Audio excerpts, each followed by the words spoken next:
Students, स्वागत है आपका एक बार फिर से मेरे YouTube चैनल में। और चैनल का नाम है केमिस्ट्री विद मनीष सोनी।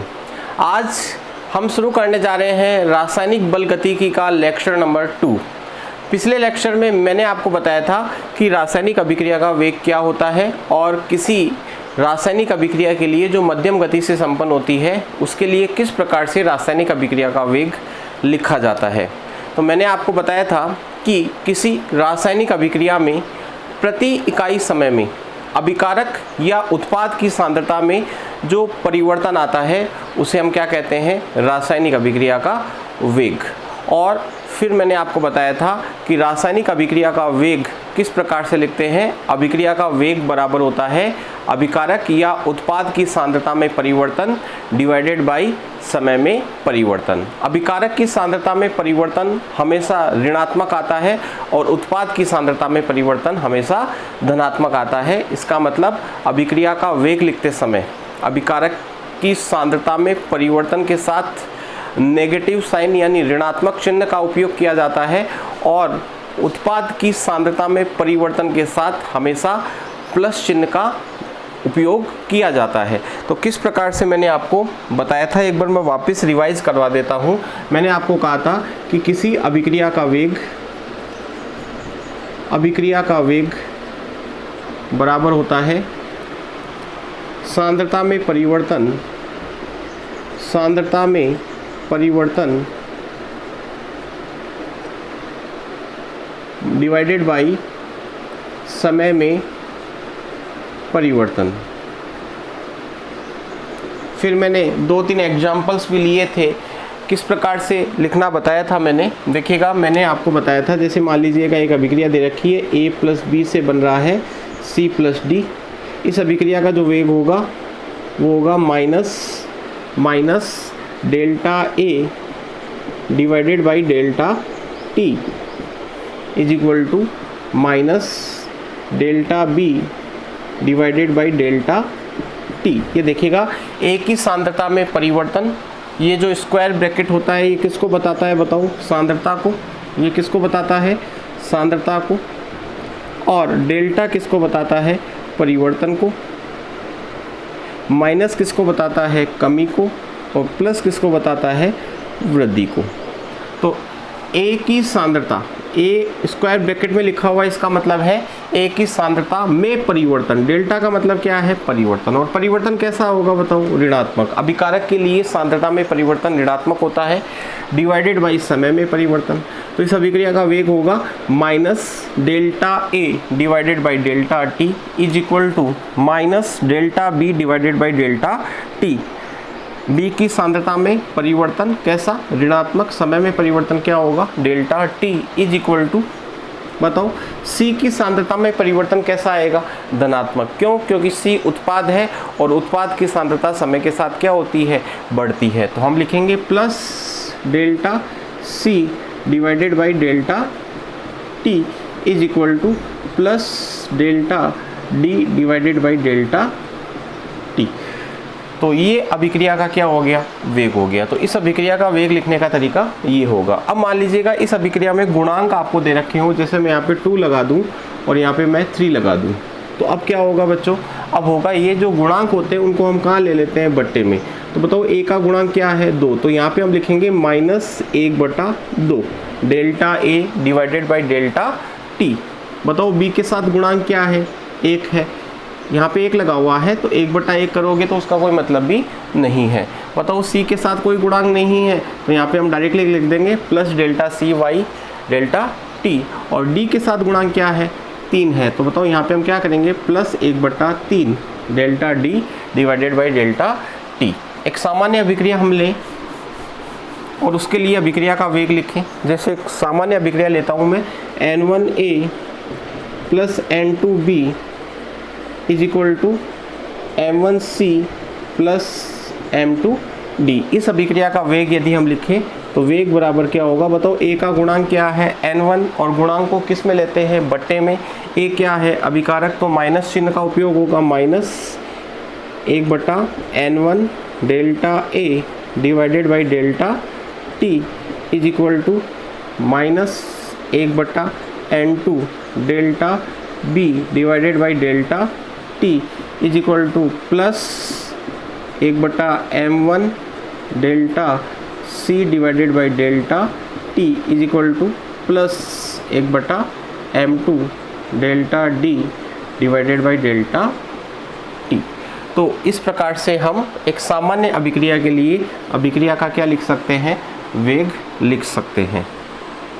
इस चैप्टर के नोट्स आपको व्हाट्सएप के माध्यम से मिल जाएंगे। अब देखिएगा, एग्जाम में कभी कभी आपसे पूछ लिया जाता है कि अभिकारक के विलुप्त होने का वेग क्या होगा, उत्पाद के बनने का वेग क्या होगा। देखिएगा, जब भी कोई रासायनिक अभिक्रिया संपन्न होती है तो अभिकारक जो होता है उसकी सांद्रता क्या होती जाती है, कम, और उत्पाद की सांद्रता क्या होती जाती है, बढ़ती जाती है। तो अभिकारक की सांद्रता कम होगी, इसका मतलब अभिकारक जो होगा वो धीरे धीरे क्या होता जाएगा, विलुप्त होता जाएगा। उत्पाद धीरे धीरे क्या होता जाएगा, बनता जाएगा, यानी उसकी सांद्रता में क्या होती जाएगी, वृद्धि होती जाएगी। तो अभिकारक के विलुप्त होने का वेग आपसे पूछा जा सकता है कि किस वेग से वो विलुप्त हो रहा है और उत्पाद किस वेग से बन रहा है। तो इस प्रकार का यदि आपको क्वेश्चन दिया जाएगा तो उसमें आपको अभिक्रिया का वेग दिया जाएगा और अभिक्रिया का वेग आपको पहले से दे देगा और अभिक्रिया का वेग देकर आपसे पूछेगा कि अभिकारक के विलुप्त होने का वेग क्या है और उत्पाद के बनने का वेग क्या है, मतलब किस वेग से अभिकारक विलुप्त हो रहा है और किस वेग से उत्पाद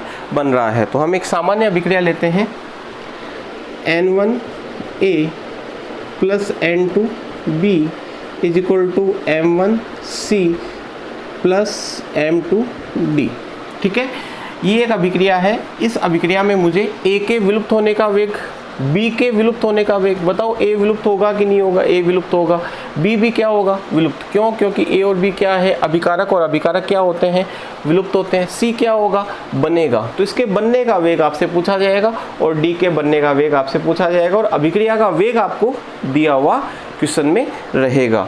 तो देखिएगा, A के विलुप्त होने का वेग, A के विलुप्त होने का वेग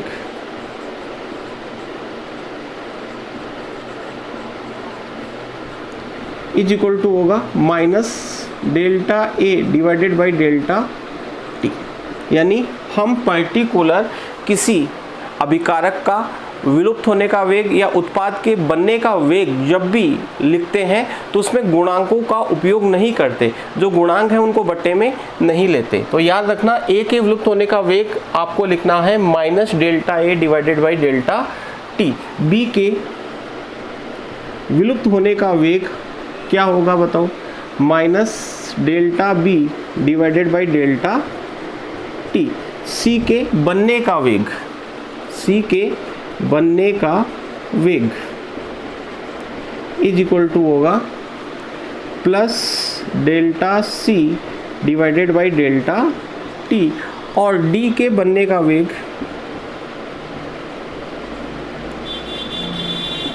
इज इक्वल टू होगा plus delta D divided by delta T. और बताओ, इस अभिक्रिया के लिए अभिक्रिया का वेग क्या होगा, अभिक्रिया का वेग,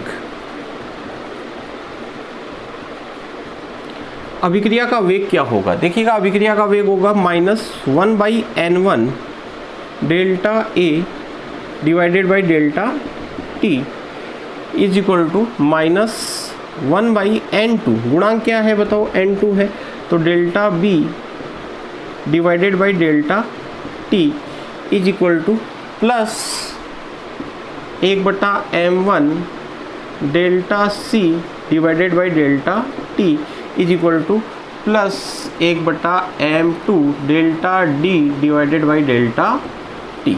तो यहाँ पे आपने देखा कि जब भी आपसे पर्टिकुलर किसी अभिकारक के विलुप्त होने का वेग या फिर किसी उत्पाद के बनने का वेग यदि आपसे पूछे तो गुणांकों का उपयोग नहीं करना है। ठीक है, अब देखो, ए के विलुप्त होने का वेग आपसे पूछा जाए या बी के विलुप्त होने का वेग या सी के बनने का वेग या डी के बनने का वेग आपसे पूछा जाए तो आप सबसे पहले अभिक्रिया के वेग का समीकरण लिखोगे।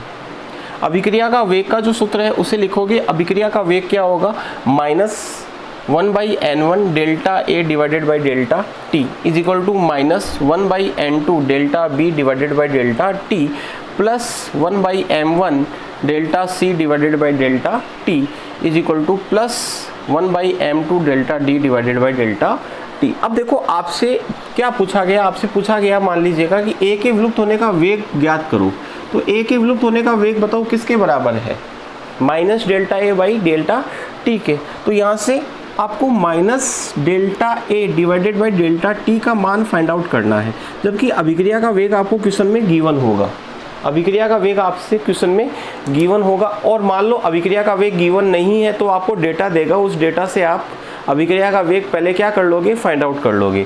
तो बताओ minus delta A divided by delta T, यानी ए के विलुप्त होने का वेग क्या होगा, minus delta A by delta A divided by delta T is equal to हो जाएगा ए के विलुप्त होने का वेग। ए के विलुप्त होने का वेग हो जाएगा अभिक्रिया का वेग जो भी आपको दे रखा है या डेटा के माध्यम से आपने जो भी फाइंड आउट किया उसको किससे गुणा करना पड़ेगा, n1 से। यानी ए का जो गुणांक है उसको यदि आप अभिक्रिया के वेग से गुणा कर दोगे तो आपके पास ए के विलुप्त होने का वेग आ जाएगा। अब आपसे पूछे मान लो कि बी के विलुप्त होने का वेग, बताओ बी के विलुप्त होने का वेग क्या है, बी के विलुप्त होने का वेग है minus delta B divided by delta T.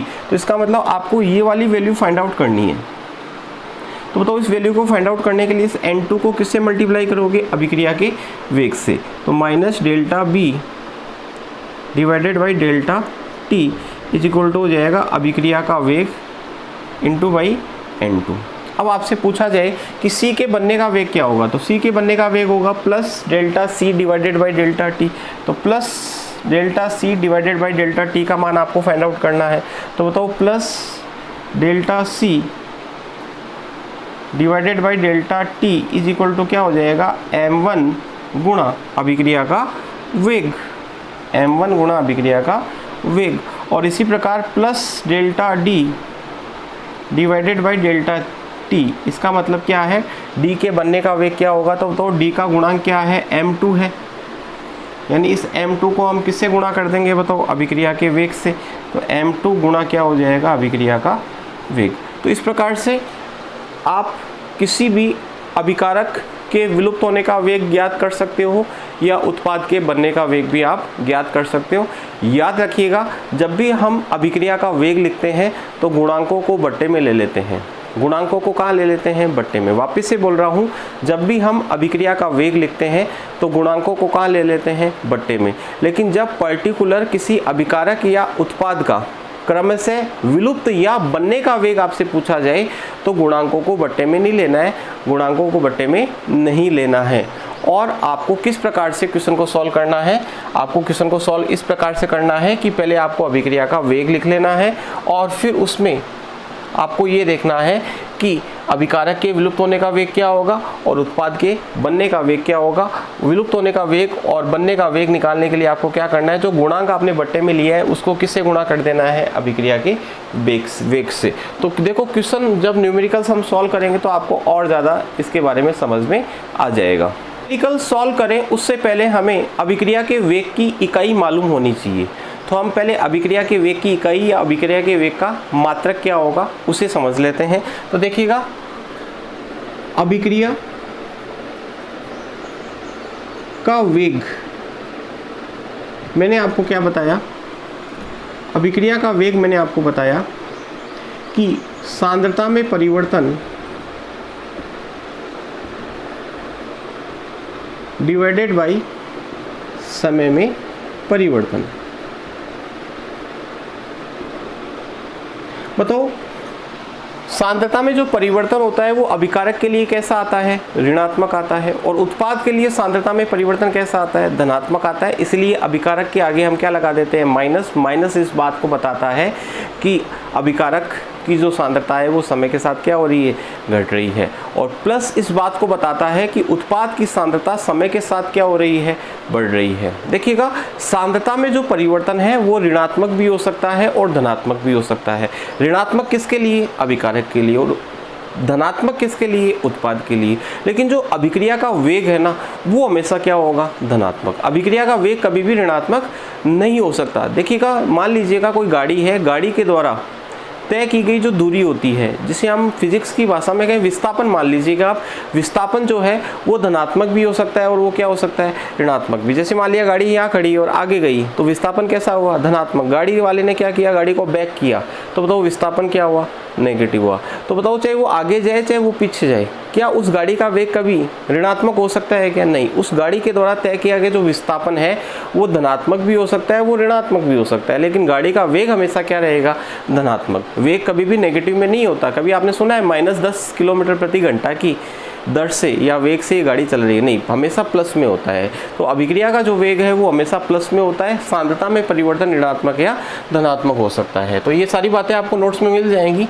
PDF में आपको जो प्रोवाइड करवाऊंगा, कुछ बच्चों को मैंने प्रोवाइड भी करवा दी है जिनका मेरे पास व्हाट्सएप पे मैसेज आया था। जिनको अभी तक पीडीएफ नहीं मिली है वो मुझे 9887699202 पर व्हाट्सएप करके पीडीएफ प्राप्त कर सकते हैं फ्री ऑफ कॉस्ट। एक और नंबर है मेरा 9461525007। किसी भी एक नंबर पे आप मुझे व्हाट्सएप करें और जिस भी टॉपिक की आपको पीडीएफ चाहिए वो पीडीएफ आप मुझे उसका नाम लिख के बताइए, मैं आपको वो पीडीएफ भेज दूंगा। लेकिन जो टॉपिक्स अभी तक मैंने यूट्यूब पे अपलोड किए हैं उन्हीं की पीडीएफ आपको मिल पाएगी। एडवांस में मैं आपको कोई पीडीएफ प्रोवाइड नहीं करवाऊंगा। तो हम बात कर रहे थे अभिक्रिया के वेग का मात्रक क्या होगा। मात्रक हम पढ़ रहे थे कि अभिक्रिया का वेग का मात्रक क्या होगा। तो अभिक्रिया के वेग का मात्रक समझने के लिए पहले मैंने क्या लिख लिया कि अभिक्रिया का वेग क्या होता है, सांद्रता में परिवर्तन डिवाइडेड बाई समय में परिवर्तन। इसका मतलब जो वेग का मात्रक होगा, वेग का मात्रक होगा वो क्या होगा, सांद्रता का मात्रक, सांद्रता का मात्रक डिवाइडेड बाई समय का मात्रक, समय का मात्रक। ठीक है, बताइएगा सांद्रता का क्या मात्रक होता है। मैंने आपको चैप्टर नंबर 2 में बताया था। सांद्रता जब कुछ नहीं कहा जाए तो सांद्रता को हम मोलरता मानते हैं और मोलरता का मात्रक होता है मोल प्रति लीटर, मोल प्रति लीटर। और समय का मात्रक मैंने मान लिया सेकंड, समय का मात्रक मैंने क्या मान लिया, सेकंड। तो बताओ अभिक्रिया का वेग क्या हो जाएगा, वेग का मात्रक क्या हो जाएगा, मोल प्रति लीटर प्रति सेकंड। यदि आप समय का मात्रक मिनट मानते हो तो मात्रक हो जाएगा मोल प्रति लीटर मिनट इनवर्स या मोल प्रति लीटर प्रति मिनट। यदि आप समय का मात्रक आवर मानते हो तो मात्रक हो जाएगा मोल प्रति लीटर घंटा इनवर्स। तो समय के मात्रक को आप सेकंड भी मान सकते हो, मिनट भी मान सकते हो, घंटा भी मान सकते हो। जैसा भी आपको न्यूमेरिकल में दे रखा है उसके अकॉर्डिंग आपको क्वेश्चन सॉल्व करना है और ये देखना है कि आपको आंसर किस में पूछा है। सेकंड में पूछा है तो सेकंड लिख दीजिएगा, मिनट में पूछा है मिनट लिख दीजिएगा, ओवर में पूछा है तो ओवर या घंटा लिख दीजिएगा। तो बताओ अभिक्रिया के वेग का मात्रक क्या होता है, मोल प्रति लीटर प्रति सेकंड या प्रति मिनट या प्रति घंटा। ये कई बार आपसे एग्जाम में क्वेश्चन पूछ लिया जाता है कि अभिक्रिया के वेग का मात्रक लिखिए, तो आप मात्रक आसानी से लिख सकते हैं। तो आपको समझ में आ गया होगा। अब देखिएगा, यदि मान लीजिएगा आपको अभिक्रिया गैसीय प्रावस्था में दे रखी है, अभिक्रिया किस में दे रखी है, गैसीय प्रावस्था में, तो ऐसी स्थिति में सांद्रता के स्थान पर दाब को प्रयुक्त किया जा सकता है। किसको प्रयुक्त किया जा सकता है, दाब को। और दाब को यदि प्रयुक्त किया जाए तो वेग का मात्रक क्या होगा, वेग का मात्रक। देखिएगा, जब सांद्रता को प्रयुक्त करते हैं तो सांद्रता में परिवर्तन देखते हैं, और यदि गैसीय प्रावस्था में अभिक्रिया है तो सांद्रता के स्थान पे दाब को प्रयुक्त किया जा सकता है। तो ऐसी स्थिति में हम दाब का मात्रक लिखेंगे। तो बताओ वेग का मात्रक जो होगा वो होगा दाब का मात्रक, दाब का मात्रक डिवाइडेड बाई समय का मात्रक। ये कब होगा, ये मात्रक कब होगा, जब अभिक्रिया कौन सी प्रावस्था में हो, गैसीय प्रावस्था में। कौन सी प्रावस्था में हो, गैसीय प्रावस्था में। गैसीय प्रावस्था में जब भी अभिक्रिया होती है तो हम सांद्रता के स्थान पे दाब को प्रयुक्त कर सकते हैं। जरूरी नहीं है करना ही है, वो आपको न्यूमेरिकल्स में मिल जाएगा कि दाब सांद्रता के स्थान पे दाब को प्रयुक्त कर सकते हैं। और दाब को जब प्रयुक्त किया जाता है तो वेग का जो मात्रक होगा वो दाब का मात्रक डिवाइडेड बाई समय का मात्रक होगा। जब दाब को प्रयुक्त करते हैं तो क्या करते हैं, सांद्रता में परिवर्तन के स्थान पर ये देखते हैं कि दाब में कितना परिवर्तन आया, दाब में कितना परिवर्तन आया। तो दाब का मात्रक क्या होता है, दाब का मात्रक जैसे मैंने मान लिया एटीएम, ठीक है, बार भी होता है, यहाँ पे आप बार भी लिख सकते हैं, ठीक है, पास्कल भी लिख सकते हैं। तो मैंने दाब का मात्रक एटीएम यहाँ पे लिख दिया और समय का मात्रक मैंने लिख दिया सेकंड। तो बताओ क्या हो जाएगा मात्रक, एटीएम सेकंड इनवर्स। तो आपसे मान लो एग्जाम में क्वेश्चन पूछ लिया जाए किसी गैसीय अभिक्रिया के लिए दाब में इतना परिवर्तन होता है, दाब में परिवर्तन आपको दे रखा है, तो ऐसी स्थिति में वेग का जो मात्रक होगा वो क्या होगा, तो बताओ वेग का मात्रक होगा एटीएम सेकंड इनवर्स, ठीक है। तो ये मैंने आपको क्या बता दिया, अभिक्रिया के वेग का मात्रक। अब हम सॉल्व करेंगे अभिक्रिया के वेग पर आधारित कुछ न्यूमेरिकल्स। तो न्यूमेरिकल नंबर 1 आप बोर्ड पे देख पा रहे हैं, निम्नलिखित अभिक्रिया में PCl5 की सांद्रता 12 मोल प्रति लीटर से 4 मिनट में 8 मोल प्रति लीटर रह जाती है। PCl5 की जो सांद्रता है वो 12 मोल प्रति लीटर से 4 मिनट में कितनी रह जाती है, 8 मोल प्रति लीटर। इस अभिक्रिया का आपसे क्या पूछा गया है, वेग पूछा गया। और अभिक्रिया क्या है, PCl5 डिकम्पोज होकर बना रहा है PCl3 प्लस Cl2। तो निश्चित रूप से PCl5 जब PCl3 और Cl2 में चेंज होगा, डिकम्पोज होगा, तो बताओ PCl5 की सांद्रता में क्या आएगी, कमी आएगी। और कमी दे भी रखी है, देखो आपको 12 से कितनी रह गई, 8 रह गई, और 12 से 8 मोल प्रति लीटर रहने में कितना समय लग रहा है, 4 मिनट का समय लग रहा है। और आपसे क्या पूछा है, अभिक्रिया का वेग पूछा है। तो हम क्या करेंगे, इस अभिक्रिया के लिए अभिक्रिया का वेग लिखेंगे। तो बताओ अभिक्रिया का वेग क्या होगा, अभिक्रिया का वेग होगा minus delta PCl5 divided by delta T is equal to minus delta PCl3 divided by delta T, sorry plus delta PCl3 divided by delta T plus आएगा, क्योंकि उत्पाद है, उत्पाद की सांद्रता समय के साथ क्या होती है, बढ़ती है, plus delta Cl2 divided by delta T, ठीक है। अब देखो ये जो अभिक्रिया का वेग का हमने सूत्र लिखा, इसका क्या मतलब है, इसका मतलब है कि जो अभिक्रिया का वेग है ना वो इस पद के बराबर भी है, अभिक्रिया का वेग इस पद के बराबर भी है, और अभिक्रिया का वेग इस पद के बराबर भी है। इसका मतलब आप अभिक्रिया का वेग इस पद के द्वारा भी ज्ञात कर सकते हो, इस पद के द्वारा भी ज्ञात कर सकते हो, और इस पद के द्वारा भी ज्ञात कर सकते हो, कर तीनों से सकते हो, लेकिन करेंगे किससे, जिसके डेटा आपको न्यूमेरिकल में दे रखे हैं। क्या आपको PCl3 के डेटा दे रखे हैं क्या, बताओ, नहीं। क्या आपको Cl2 के डेटा दे रखे हैं क्या, नहीं। आपको डेटा किसके दे रखे हैं, आंकड़े किसके दे रखे हैं, PCl5 के। और PCl5 के क्या आंकड़े आपको दे रखे हैं, आपको दे रखे हैं कि PCl5 की जो सांद्रता है वो 12 से घटकर कितनी रह गई, 8 रह गई। तो हम क्या करेंगे, इस क्वेश्चन को सॉल्व करने के लिए अभिक्रिया का वेग इस पद से ज्ञात करेंगे। तो हमारे पास जो सूत्र है उसको हम वापस से लिख लेते हैं। अभिक्रिया का जो वेग होगा वो बराबर हो जाएगा minus delta PCl5 divided by delta T के, ठीक है। अब देखो माइनस लिख दिया, डेल्टा क्या है, परिवर्तन, किसकी सांद्रता में परिवर्तन, PCl5 की सांद्रता में परिवर्तन। जब भी हम परिवर्तन निकालते हैं सांद्रता में तो हम क्या करते हैं, बाद वाली सांद्रता में से पहले वाली सांद्रता को घटाते हैं, बाद वाली सांद्रता में से पहले वाली सांद्रता को घटाते हैं। याद रखिएगा जब भी परिवर्तन निकालते हैं तो बाद वाली संख्या में से पहले वाली संख्या को घटाया जाता है। तो बताओ यहाँ पर 12 मोल प्रति लीटर से कितनी रह गई, 8 मोल प्रति लीटर। तो यहाँ पे हम जब परिवर्तन लिखेंगे सांद्रता में तो 12 माइनस 8 नहीं करेंगे, 12 माइनस 8 नहीं करेंगे, हमें क्या करना है 8 माइनस 12। वापस से सुन लीजिएगा, जब भी परिवर्तन निकालते हैं तो बाद वाली संख्या में से पहले वाली संख्या को घटाया जाता है। तो माइनस, फिर कोष्टक में 8 माइनस 12 डिवाइडेड बाई समय में परिवर्तन कितना आया, समय में कितना परिवर्तन दे रखा है, 4 मिनट में हो रहा है ये काम, तो यहाँ पे हम लिख देंगे 4, ठीक है। अब इसको सॉल्व कर लेंगे। तो बताओ 8 में से 12 जाएगा तो -4, और -4 इंटू बाई माइनस, तो बताओ कितना हो जाएगा, +4, 4/4 यानी 1 मोल प्रति लीटर प्रति मिनट में आंसर आएगा। क्यों, क्योंकि आपको समय में परिवर्तन जो दे रखा है वो किस में दे रखा है, मिनट में। तो इस प्रश्न का सही उत्तर क्या होगा, 1 मोल प्रति लीटर प्रति मिनट। न्यूमेरिकल नंबर 2 है 2H2O2 is equal to 2H2O plus O2। ये कोई अभिक्रिया है, 2H2O2 is equal to 2H2O plus O2। उपरोक्त अभिक्रिया का वेग 4 गुणा 10 की घात -2 मोल प्रति लीटर प्रति मिनट है। और आपसे पूछा गया है कि H2O2 के विलुप्त होने का वेग ज्ञात कीजिए।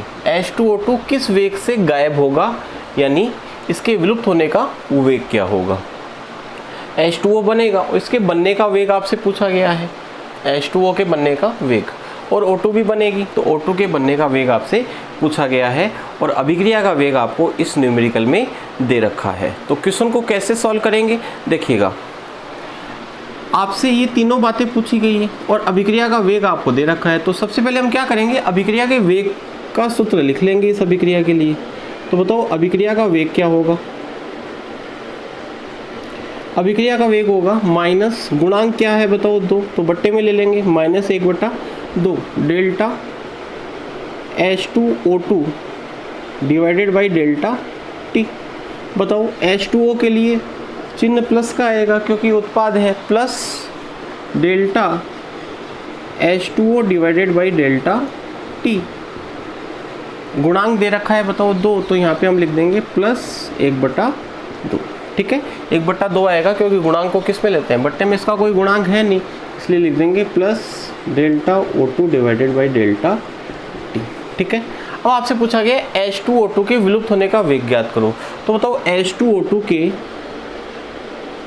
विलुप्त होने का वेग क्या होगा, विलुप्त होने का वेग मैंने आपको बताया था इसी वीडियो में थोड़ी देर पहले कि जब भी पर्टिकुलर किसी अभिकारक के विलुप्त होने का वेग या पर्टिकुलर किसी उत्पाद के बनने का वेग आपसे पूछा जाए तो गुणांक का उपयोग नहीं करना है। तो H2O2 के विलुप्त होने का वेग होगा -delta H2O2 divided by delta T। मतलब आपको ये वाला मान ज्ञात करना है। ठीक है, आपसे पूछा गया H2O के बनने का वेग ज्ञात करो। तो बताओ H2O के बनने का वेग क्या होगा, H2O के बनने का वेग, गुणांक का उपयोग नहीं करना है तो plus delta H2O divided by delta T।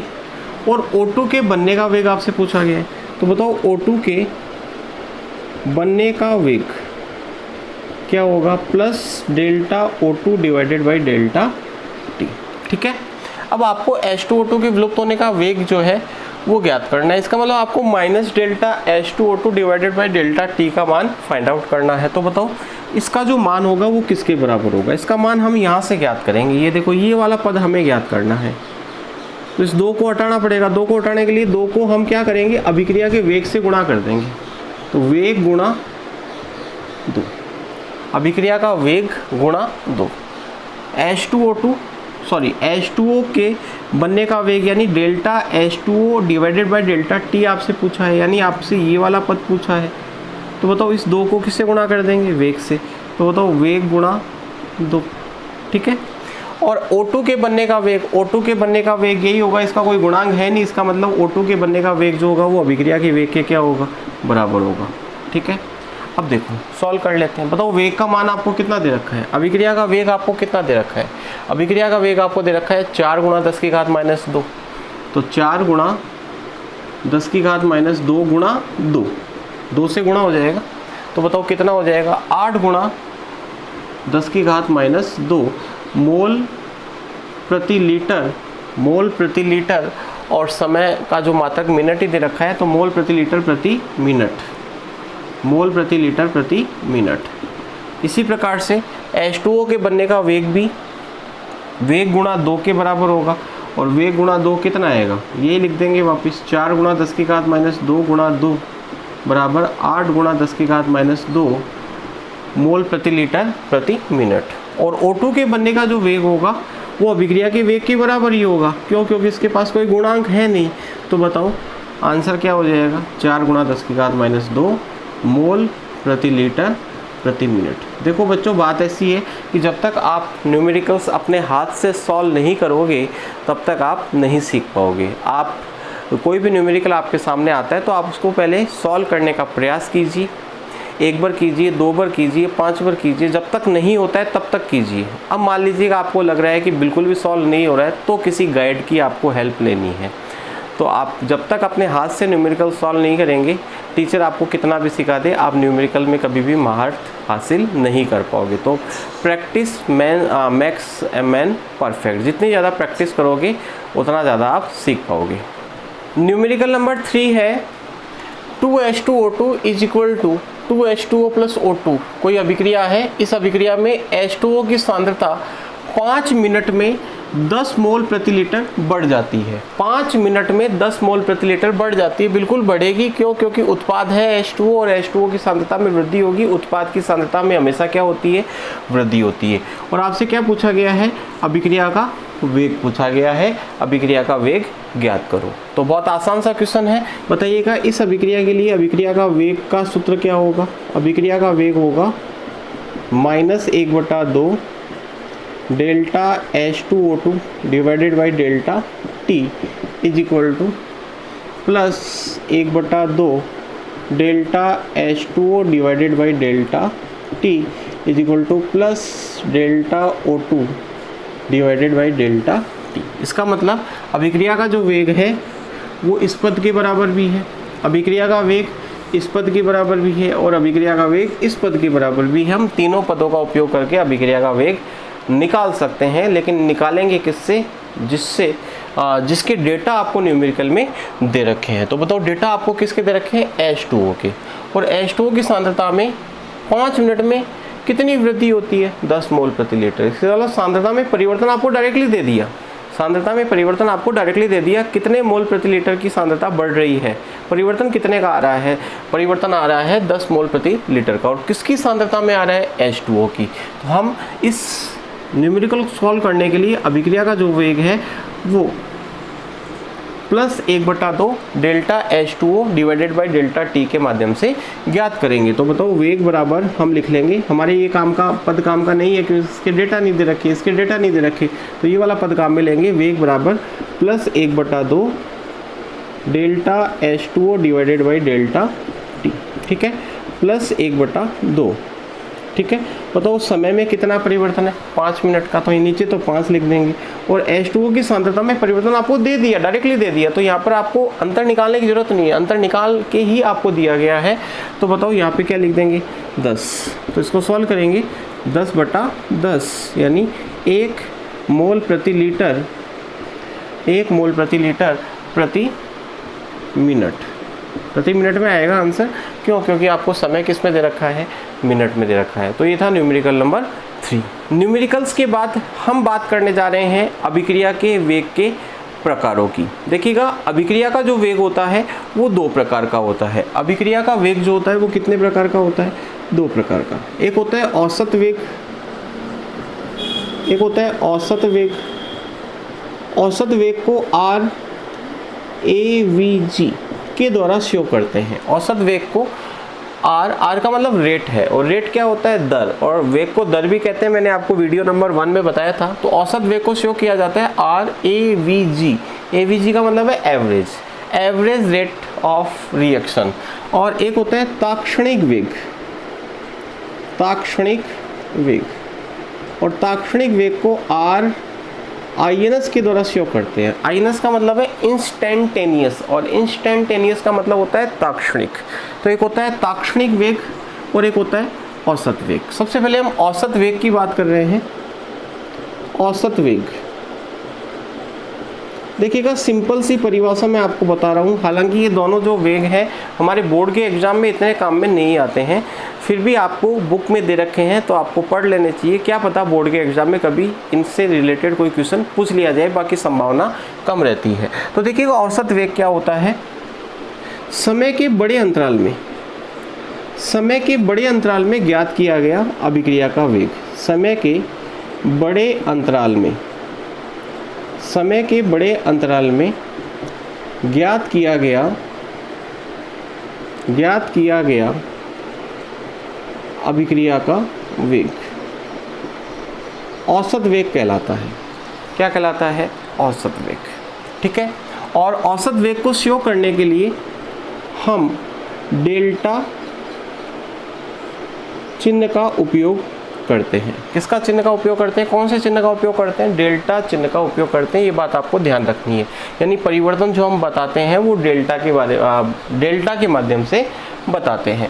तो समय के बड़े अंतराल में ज्ञात किया गया जो अभिक्रिया का वेग होता है उसे क्या कहा जाता है? औसत वेग कहा जाता है। तो जैसे मान लीजिएगा कोई अभिक्रिया है, ए से क्या बन रहा है, मान लो बी, तो इस अभिक्रिया का जो औसत वेग है वो होगा RAVG इज इक्वल टू, बताओ जो परिवर्तन होगा सांद्रता में उसको किसके द्वारा शो किया जाएगा? डेल्टा के द्वारा।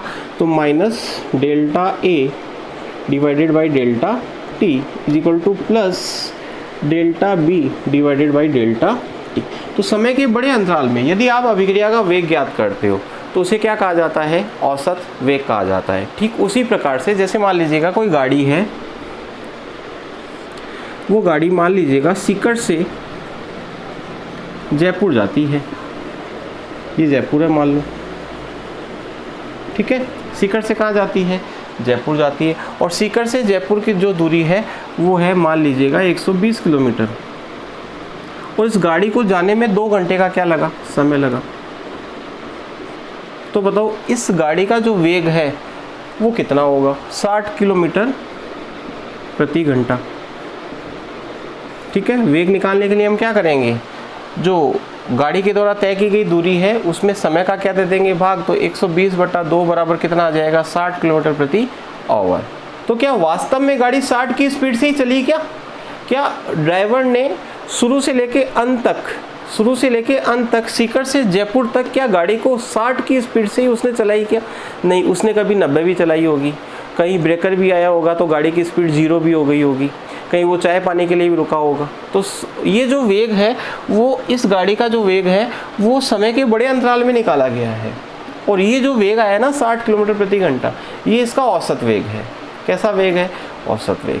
तो समय के बड़े अंतराल में जो वेग निकलता है उसे क्या कहा जाता है? औसत वेग कहा जाता है। ये जो औसत वेग है वो अभिक्रिया का वास्तविक वेग नहीं होता है। क्या इस गाड़ी का ये वास्तविक वेग है क्या? 60 किलोमीटर प्रति। क्या गाड़ी को ड्राइवर ने शुरू से अंत तक 60 की स्पीड पे चलाया होगा क्या? नहीं, कहीं 90 भी होगी, कहीं 120 भी चलाई होगी, कहीं इस भीड़ भाड़ वाला इलाका आया होगा तो वहाँ पे उसने 10 किलोमीटर प्रति घंटा की वेग से भी उस गाड़ी को चलाया होगा। तो ये जो वेग है ना, ये क्या है? औसत वेग। और औसत वेग कभी भी वास्तविक वेग नहीं होता है। वास्तविक वेग क्या होता है? वो होता है ताक्षणिक वेग। तो ताक्षणिक वेग क्या होता है उसको हम समझ लेते हैं। ताक्षणिक वेग,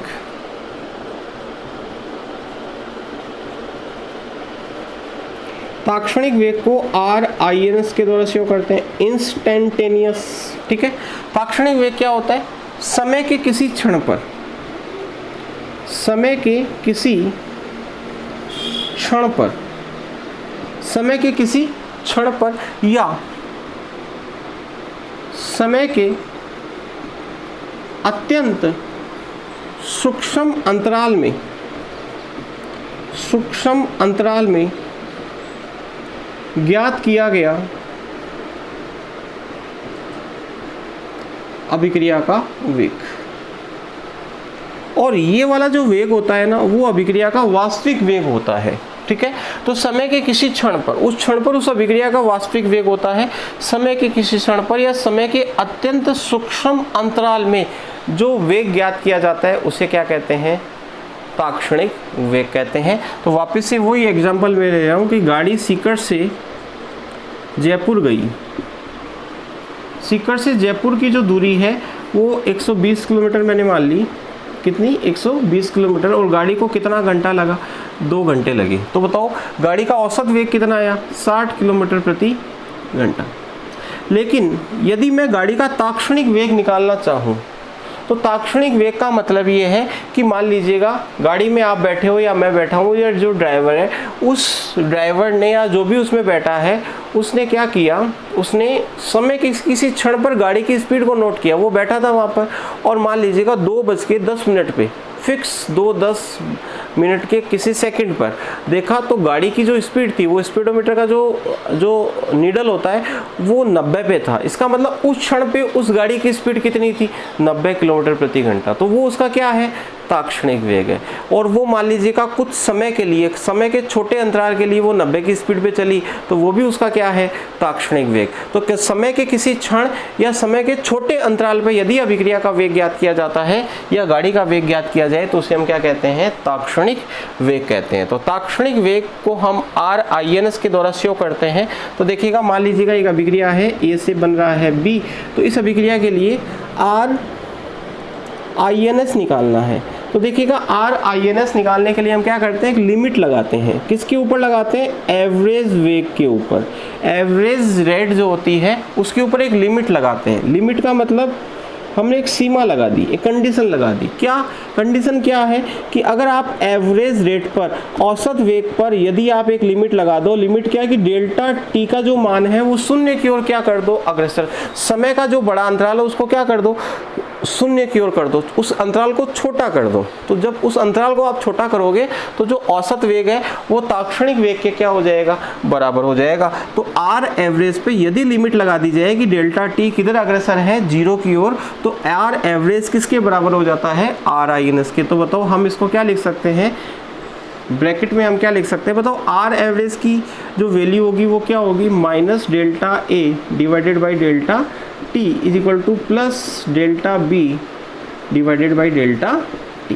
ठीक है, लिमिट क्या लगी हुई है, डेल्टा T किधर अग्रसर है, 0 की ओर। अब देखो, जब भी औसत वेग को लिखते हैं तो परिवर्तन को डेल्टा के द्वारा शो किया जाता है, और ताक्षणिक वेग जो होता है वो वास्तविक वेग होता है, और उसको शो करने के लिए परिवर्तन को स्मॉल d के द्वारा शो करते हैं, क्योंकि वहाँ पर किसमें, ताक्षणिक वेग में जो परिवर्तन है उसको हमने क्या कर दिया, अत्यंत सूक्ष्म कर दिया। तो सूक्ष्म परिवर्तन को स्मॉल d के द्वारा शो किया जाता है और बड़े परिवर्तन को डेल्टा के द्वारा शो किया जाता है। तो हम यहाँ पर क्या करेंगे, स्मॉल d का उपयोग करते हुए RINS की वैल्यू लिखेंगे। तो अब ये जो R एवरेज है वो RINS कब माना जाएगा, जब आप इसे किस प्रकार से लिखोगे, माइनस DA/dt प्लस dB/dt।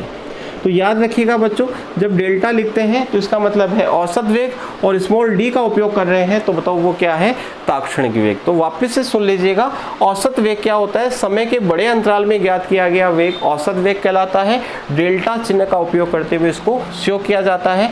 और ताक्षणिक वेग क्या होता है, समय के किसी क्षण या समय के अत्यंत सूक्ष्म अंतराल में ज्ञात किया गया वेग क्या कहलाता है, ताक्षणिक वेग। और ताक्षणिक वेग ज्ञात करने के लिए क्या करते हैं, एवरेज वेग पर एक लिमिट लगाते हैं। और वो लिमिट क्या है कि जो समय में परिवर्तन है डेल्टा टी, उसके अंतराल को किसकी ओर अग्रसर किया, शून्य की ओर। यानी उस अंतराल को क्या करते हुए जाना है, छोटा करते हुए जाना है। तो बताओ डेल्टा टी किधर अग्रसर है, 0 की ओर। और जैसे ही ये लिमिट लगाओगे तो लिमिट लगाते ही जो एवरेज वेग होगा, जो एवरेज रेट होगा, वो किस में चेंज हो जाएगा, इंस्टेंटेनियस रेट में। और इंस्टेंटेनियस रेट को किससे शो करते हैं, स्मॉल d के द्वारा। ठीक है, तो ये था औसत वेग और ताक्षणिक वेग।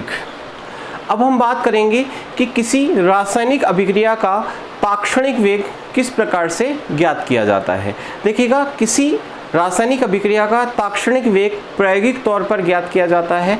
हम दी गई अभिक्रिया के लिए प्रयोग करते हैं, और प्रयोग करके क्या करते हैं कि समय के विभिन्न समयों पर या समय के विभिन्न अंतरालों पर हम क्या करते हैं, अभिकारक और उत्पाद की सांद्रता में जो परिवर्तन आ रहा है उसको नोट कर लेते हैं कि अभिकारक की सांद्रता किस किस समय पर कितनी कितनी कम हुई, और उत्पाद की सांद्रता किस किस समय पर कितनी कितनी बढ़ी। वो सारे आंकड़े हम किसी नोटबुक में नोट कर लेते हैं, किसी पेपर के ऊपर नोट कर लेते हैं, और फिर अभिकारक और उत्पाद के लिए समय सांद्रता वक्र खींचते हैं।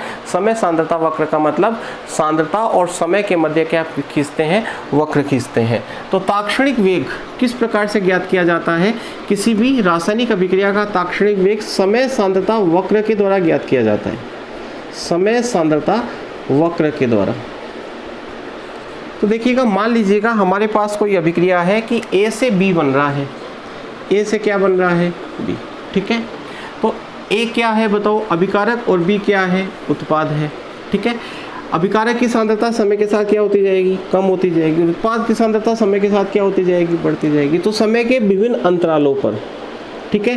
जैसे T1 समय, T2 समय, T3 समय, T4 समय, 0 minute, 5 minute, 10 minute, 15 minute, 20 minute पर ए की सांद्रता में जो परिवर्तन आ रहा है उसको नोट करते जाएंगे और बी की सांद्रता में जो परिवर्तन आ रहा है उसको भी नोट करते जाएंगे, ठीक है।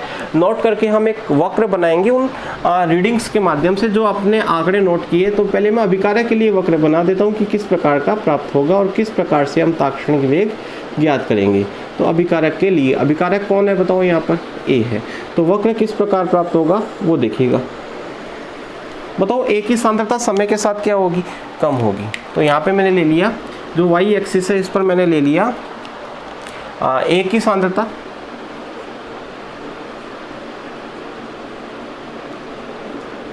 और एक्स अक्ष पे मैंने ले लिया समय। तो बताओ जैसे जैसे समय बढ़ेगा वैसे वैसे ए की सांद्रता में क्या आएगी, कमी। तो बताओ वक्र किस प्रकार से प्राप्त होगा, वक्र इस प्रकार से प्राप्त होगा, इस प्रकार से ऐसे नीचे आएगा। ये देखो सांद्रता में क्या आती जा रही है, कमी आती जा रही है, ठीक है। मान लीजिएगा यहाँ पर समय T1 है और यहाँ पर मान लीजिएगा समय T2 है, ठीक है। T1 समय के संगत ए की जो सांद्रता है वो मैंने मान ली A1, कितनी मान ली A1, ठीक है। और T2 समय के संगत ए की सांद्रता कम हो जाएगी बताओ, और ये मैंने मान ली कितनी A2, ठीक है। तो बताओ ये जो अंतर आया वो कितना होगा, डेल्टा ए, डेल्टा ए। और यहाँ पे समय में परिवर्तन कितना है बताओ, डेल्टा टी, ठीक है। तो पहले ताक्षणिक वेग निकालने से पहले हम एवरेज वेग की बात कर लेते हैं। आर एवरेज कितना होगा, minus delta A divided by delta T, ठीक है। माइनस क्यों लगाया, क्योंकि सांद्रता में क्या आएगी, कमी आएगी, क्योंकि ए क्या है अभिकारक, A1 बड़ा होगा और A2 क्या होगा, छोटा। तो सांद्रता में कमी को शो करने के लिए हम यहाँ पे क्या लगा देते हैं, माइनस लगा देते हैं। अब आपको ताक्षणिक वेग ज्ञात करना है। तो ताक्षणिक वेग ज्ञात करने के लिए समय का कोई क्षण होगा, उस क्षण के ऊपर हम जाएंगे। तो मान लीजिएगा समय के इस क्षण के ऊपर आपको, समय के इस क्षण पर आपको इस अभिक्रिया का क्या ज्ञात करना है, ताक्षणिक वेग। तो आप क्या करोगे, इस क्षण पर, इस क्षण को मैंने मान लिया समय t, ठीक है। इसके संगत एक लाइन खींचोगे, एक रेखा खींचोगे जो इस वक्र के ऊपर जाकर स्पर्श करेगी, ठीक है। तो आप क्या करोगे, इस समय के संगत इस वक्र के ऊपर एक स्पर्श रेखा खींचोगे, क्या खींचोगे, स्पर्श रेखा। और इस स्पर्श रेखा का ढाल ज्ञात करोगे। जो बायोलॉजी के स्टूडेंट्स हैं उनको थोड़ी दिक्कत हो सकती है, मैथमेटिक्स वाले इसको इजीली समझ सकते हैं। हालांकि बोर्ड एग्जाम में ऐसा क्वेश्चन आज तक तो नहीं पूछा गया, लेकिन पूछा जा सकता है। तो समय के इस क्षण पर, समय के इस क्षण पर आपने एक लाइन खींची, ऊपर की ओर बढ़ाई उसको, और इस वक्र के ऊपर उसको टच कर दिया। इस वक्र के ऊपर आपको एक स्पर्श रेखा खींचनी है और इस स्पर्श रेखा का ढाल आपको ज्ञात करना है। ढाल ज्ञात करने के लिए क्या करोगे, आप एक त्रिभुज का निर्माण कर लोगे।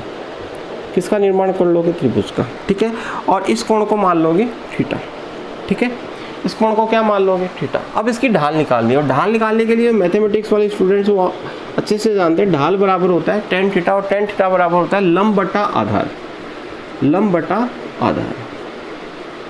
बताओ इस त्रिभुज में लंब क्या होगा, लंब ये होगा, ये क्या होगा, लंब। ये देखो थीटा के सामने वाला कोण क्या होगा, लंब होगा। इसको मैंने मान लिया DA, ठीक है। ये जो सांद्रता में परिवर्तन है इसको मैंने क्या मान लिया, DA। क्यों, क्योंकि हम ताक्षणिक वेग निकाल रहे हैं। और समय में जो परिवर्तन है उसको मैंने मान लिया DT, क्योंकि समय में अत्यंत सूक्ष्म परिवर्तन है। समय का कोई क्षण हमने ले रखा है, या सूक्ष्म परिवर्तन वाला हमने समय ले रखा है। अब देखो जो ढाल है वो कैसी आएगी, नेगेटिव आएगी। ढाल कैसी आएगी, नेगेटिव। देखिएगा ये जो थीटा है ना, ये जो आप स्पर्श रेखा आप खींच पा रहे हो, ये 90 डिग्री से इधर जा रही है, ठीक है।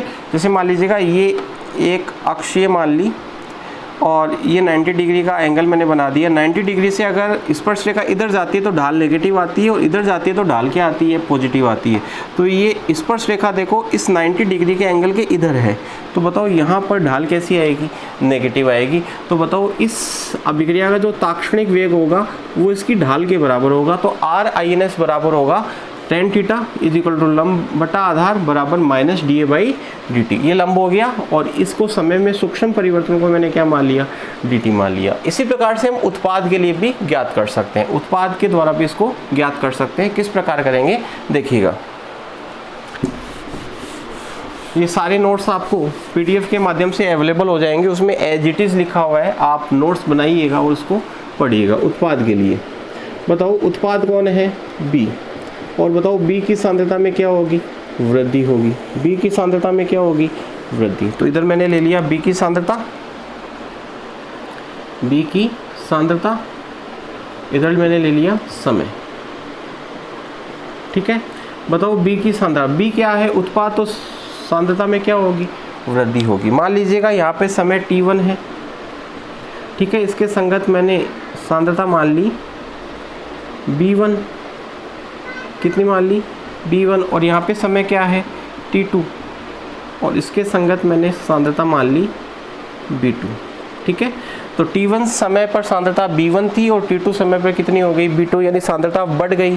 तो बताओ पहले हम r एवरेज लिख लेते हैं। r एवरेज बराबर क्या होगा? बताओ सांद्रता में वृद्धि हुई तो plus delta b divided by delta t, यानी b2 minus b1 divided by t2 minus t1।